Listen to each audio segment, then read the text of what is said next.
Subscribe करें हमारे YouTube channel को और बेल आइकन को प्रेस करें हमारे लेटेस्ट वीडियोस को देखने के लिए।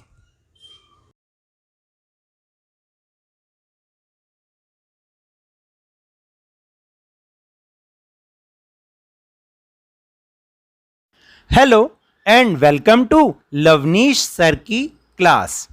आज की शिक्षा निदेशालय राष्ट्रीय राजधानी क्षेत्र दिल्ली की ये वर्कशीट नंबर 27 जो कि क्लास 9th के स्टूडेंट्स के लिए है। यह सामाजिक विज्ञान के भूगोल विषय से पाठ 4 जलवायु से ली गई है।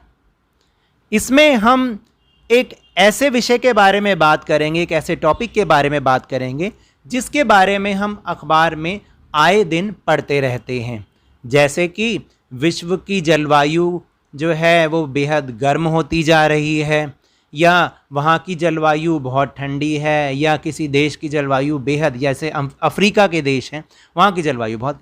अब ये आखिर जलवायु है क्या?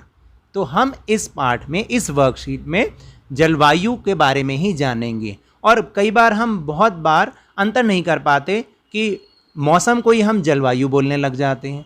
तो आज हम इसी के बारे में अपनी बात को शुरू करेंगे। तो चलिए शुरू करते हैं मेरे साथ और समझने की कोशिश करते हैं। आमतौर पर हम मौसम और जलवायु शब्द को एक दूसरे के स्थान पर प्रयोग करते हैं, लेकिन वास्तव में इन दोनों ही शब्दों के अर्थ तो अलग अलग होते हैं। तो चलिए जानते हैं कि आखिर इनके अर्थ हैं क्या। सबसे पहले बात करते हैं मौसम की। एक समय विशेष में एक क्षेत्र के वायुमंडल की अवस्था को उस स्थान का मौसम कहा जाता है। यानी एक पर्टिकुलर ऑफ टाइम पर वहाँ पर उस समय तापमान कैसा है, भाई वर्षा कैसी है, और वो भी किसी एक पर्टिकुलर एक एरिया की, तो उसको तो हम मौसम कहेंगे।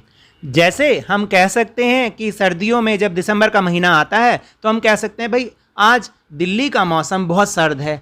लेकिन बिल्कुल उसके विपरीत अगर हम दक्षिण भारत में चले जाएं, तमिलनाडु में या केरल में, तो वहाँ जाके हम बोलेंगे नहीं, यहाँ का मौसम तो बेहद गर्म है। तो मौसम जो है वो एक छोटे से एक पर्टिकुलर एरिया की बात होती है, और उस स्पेसिफिक टाइम पर वहाँ की वायुमंडलीय अवस्था कैसी है, तापमान कैसा है, उसके बारे में अगर हम बात करें तो वो मौसम होता है।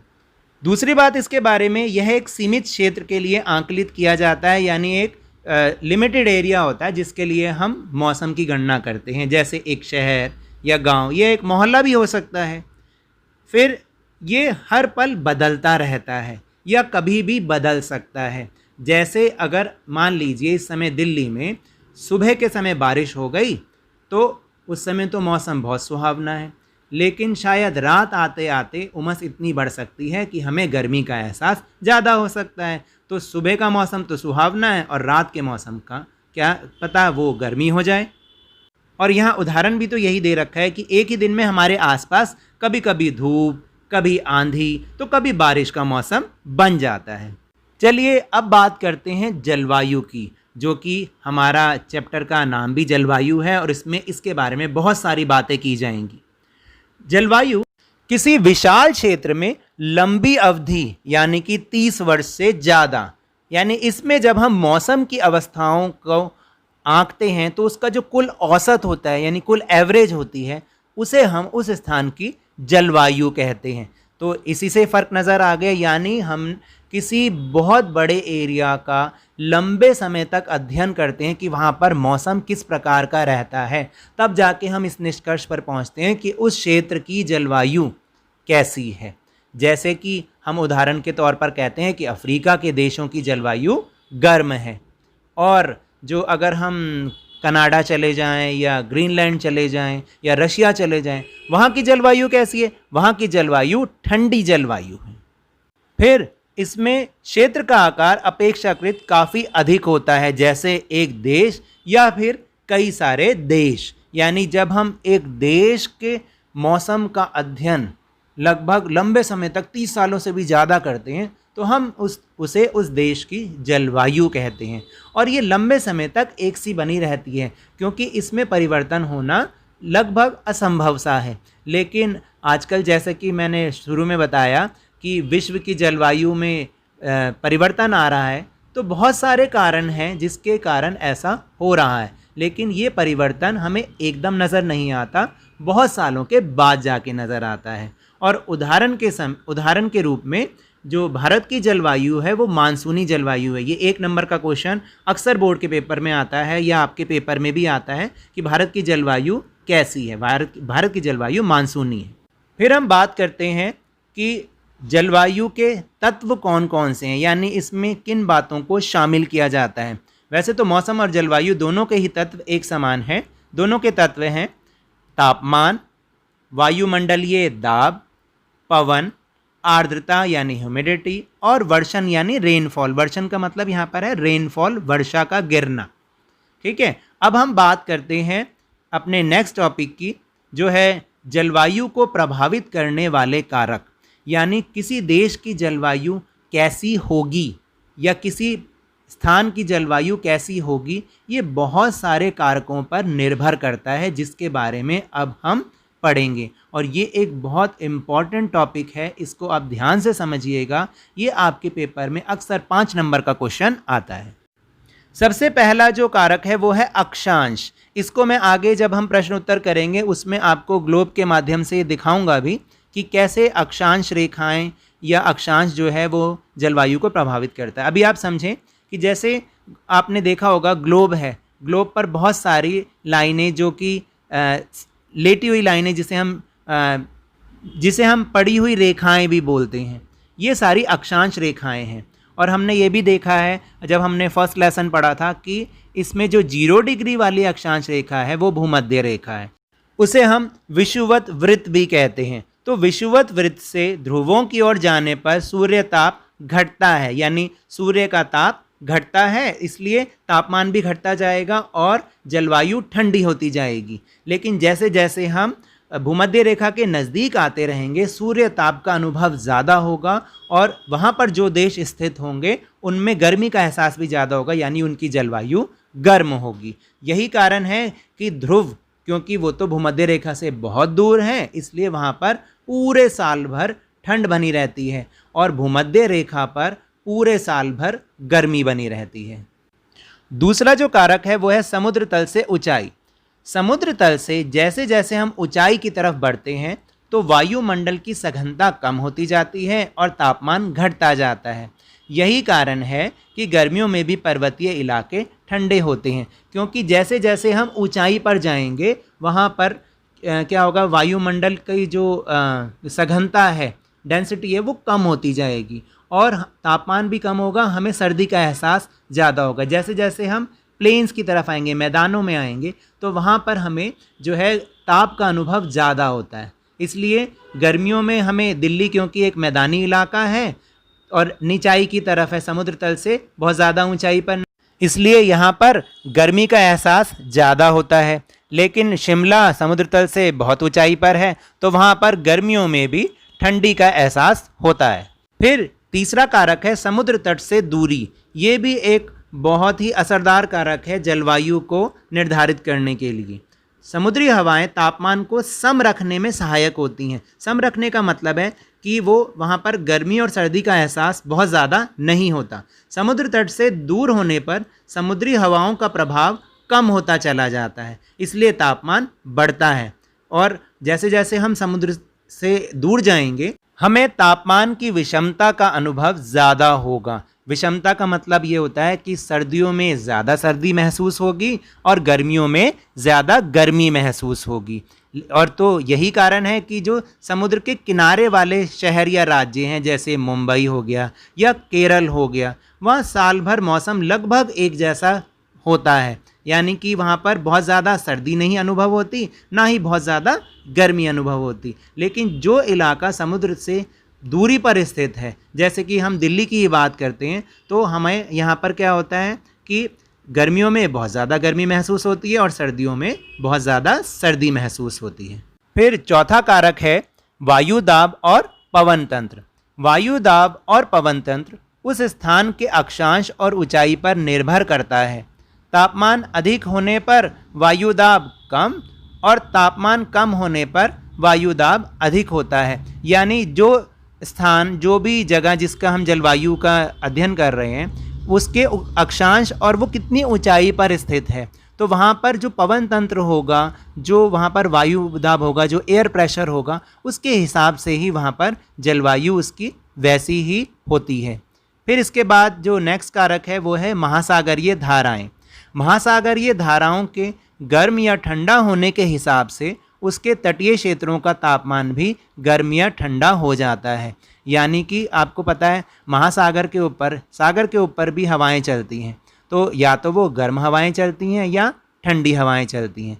तो जैसी भी धाराएं बहेंगी तो उसके जो तटीय इलाके हैं वहाँ की जलवायु उसके हिसाब से ही होगी। गर्म जलधारा चलेगी तो वहाँ तट के इलाकों की जलवायु कैसी होगी, गर्म होगी, और ठंडी जलधारा बहेगी तो वहाँ के जो तट वाले इलाके हैं वहाँ की जलवायु ठंडी होगी। और अंतिम कारक है उच्चावच। ये शब्द थोड़ा सा मुश्किल है। उच्चावच का मतलब होता है एक ऐसी स्थल आकृति जो ज़मीन से ऊपर की ओर उठी हो, जैसे पर्वत, पठार आदि। तो ये क्या होता है, जैसे कि किसी स्थान पर ऊंचे पर्वत जो होते हैं वो गर्म या ठंडी वायु की गति को अवरुद्ध कर सकते हैं और जलवाष्प वाले वायु के मार्ग को रोककर वर्षा भी करवा सकते हैं। जैसे कि जिस इलाके में ये उच्चावच होंगे तो वहाँ पर अगर जो है जलवाष्प वाली वायु चलेगी तो वो उसके मार्ग में बाधा पैदा करके उससे टकरा के वो हवाएं वहाँ पर वर्षा कर देती हैं। तो उस इलाके की जलवायु गर्म तो होगी नहीं, बल्कि वर्षा के कारण बहुत सुहावनी होगी। लेकिन जहाँ पर ये उच्चावच नहीं होते वहाँ पर ये जो जलवाष्प वाली हवाएं, मानसूनी हवाएं, ये उनको पार करके निकल जाती हैं और वहाँ पर जो जलवायु होती है वो गर्म हो जाती है। जैसे इसमें हम राजस्थान का उदाहरण ले सकते हैं कि वहाँ पर अरावली की पहाड़ियाँ तो हैं लेकिन वो पवनों की दिशा में ही हैं, पवनों के विपरीत दिशा में नहीं है, जिससे कि हवाएं उससे टकराएं और बारिश करें। तो हवाएं जो हैं उसके पार निकल जाती हैं, जिससे राजस्थान की जलवायु गर्म हो जाती है। तो ये तो था आज का टॉपिक। अब हम चलते हैं अपने प्रश्नोत्तर की ओर। पहला प्रश्न है, जलवायु से आप क्या समझते हैं और जलवायु के मुख्य तत्व कौन कौन से हैं? ये आपको उत्तर इसी वर्कशीट में ही मिल जाएगा, लेकिन फिर भी मैंने लिखने की कोशिश की है तो आप उसे देख सकते हैं। किसी विशाल क्षेत्र में लंबी अवधि 30 वर्ष से अधिक में मौसम की अवस्थाओं के कुल औसत को उस स्थान की जलवायु कहा जाता है और जलवायु के मुख्य तत्व तापमान, वायुमंडलीय दाब, पवन, आर्द्रता और वर्षण हैं। चलिए अब चलते हैं प्रश्न नंबर 2 पर। केरल की जलवायु और दिल्ली की जलवायु में इतना अंतर क्यों होता है? तो उत्तर है, समुद्र का जलवायु पर समकारी प्रभाव पड़ता है। जैसे जैसे समुद्र से दूरी बढ़ती है यह प्रभाव कम होता जाता है और लोग विषम मौसमी अवस्थाओं को महसूस करते हैं। यही कारण है कि केरल के समुद्र के पास स्थित होने के कारण वहाँ सर्दी और गर्मी का एहसास बहुत कम होता है और दिल्ली समुद्र से बहुत दूर होने के कारण यहाँ अधिक सर्दी और अधिक गर्मी को महसूस किया जाता है। चलिए अब चलते हैं प्रश्न नंबर 3 पर। अक्षांश किस प्रकार जलवायु को प्रभावित करते हैं? विश्व मानचित्र पर भारत और कनाडा की अवस्थिति का उदाहरण देकर समझाइए। तो पहले हम इसका उत्तर समझ लेते हैं, बाद में इसको चित्रों के माध्यम से समझाया जाएगा। और हमने ये भी डिस्कस कर लिया है कि अक्षांश किस तरह से जलवायु को प्रभावित करते हैं। तो यदि हम विश्व मानचित्र को देखें तो पाते हैं कि भारत का अक्षांशीय विस्तार 8 डिग्री से लगभग 37 डिग्री उत्तर तक है, जो कि भूमध्य रेखा के पास है। इसलिए दक्षिण भारत में आपने देखा होगा जलवायु हमेशा गर्म रहती है। लेकिन जो कनाडा है वो 56 डिग्री उत्तर की तरफ स्थित है, जो कि भूमध्य रेखा से बहुत दूर है, इसलिए वहाँ की जलवायु ठंडी है। और मैंने पहले भी आपको बताया है कि जो देश भूमध्य रेखा के जितना ज़्यादा नज़दीक स्थित होगा वहाँ की जलवायु गर्म होगी और जो देश भूमध्य रेखा से जितनी ज़्यादा दूरी पर होगा वहाँ की जलवायु हमेशा ठंडी होगी। तो चलिए अब देखते हैं इसको हम चित्रों के माध्यम से। कि इस चित्र में आपको एक ग्लोब दिखाया गया है जिसमें जो ये लेटी हुई रेखाएं हैं, पड़ी हुई रेखाएं, ये अक्षांश रेखाएं हैं और इसमें ये भी दिखा रखा है कि बीच में एक इक्वेटर यानी भूमध्य रेखा है। तो आप ये देखिएगा कि जो देश भूमध्य रेखा से नज़दीक हैं वहाँ की जलवायु गर्म है और जो देश जैसे जैसे ध्रुवों की ओर जा रहे हैं, जहाँ 90 डिग्री लिखा है वो ध्रुव हैं, नॉर्थ पोल और साउथ पोल, वहाँ की जलवायु हमेशा ठंडी रहेगी। इस चित्र में दोनों देशों को देखा जा सकता है। ये जो यहाँ पर ऑरेंज रंग जो ये ऊपर की तरफ है यहाँ कनाडा स्थित है और यहाँ पीले रंग में अपना भारत नज़र आ रहा है और ये बीच में भूमध्य रेखा है। क्योंकि हमारा भारत भूमध्य रेखा के नज़दीक है इसलिए यहाँ की जलवायु गर्म है और जो कनाडा है वो भूमध्य रेखा से काफ़ी दूरी पर स्थित है, इसलिए यहाँ की जलवायु ठंडी जलवायु है। चलिए अब चलते हैं प्रश्न नंबर 4 पर। जुलाई और अगस्त के महीने के दिल्ली के तापमान और वर्षा के अधिकतम, न्यूनतम और औसत की गणना एक चार्ट बनाकर कीजिए। तो इस उत्तर के लिए एक चार्ट बनाना पड़ेगा और उसकी सहायता से दिल्ली का जुलाई और अगस्त माह के औसत तापमान, अधिकतम और न्यूनतम तथा वर्षा की गणना हो पाएगी। जैसे मान लीजिए जुलाई और अगस्त माह का तापमान और वर्षा निम्नलिखित है। तो यहाँ मैंने एक ये चार्ट बनाया है जिसमें देखिए जुलाई का अधिकतम तापमान लिखा है, फिर न्यूनतम तापमान लिखा है, और इन दोनों को जोड़ के अगर हम इसका औसत निकालें तो ये औसत तापमान निकल आएगा। फिर अधिकतम वर्षा है और न्यूनतम वर्षा है, और इसकी औसत वर्षा भी दिखाई गई है। औसत वर्षा को कैसे निकालते हैं? जैसे पूरे महीने में कितनी वर्षा हुई उसका कुल योग और डिवाइडेड बाय जितने महीने में दिन होते हैं। इसी तरह अगस्त का भी तापमान और वर्षा इसी प्रकार है, तो आप इसको समझ सकते हैं। तो ये तो थी आज की वर्कशीट। अगर मेरे इस तरह समझाने से आपको थोड़ा सा भी समझ में आया हो तो इस चैनल को ज़्यादा से ज़्यादा सब्सक्राइब कीजिए, लाइक कीजिए और बहुत ज़्यादा शेयर कीजिए। मेरे साथ इसी तरह वर्कशीट को समझते रहिए, लेकिन ध्यान व मन लगाकर ज़रूर पढ़ते रहिए। धन्यवाद।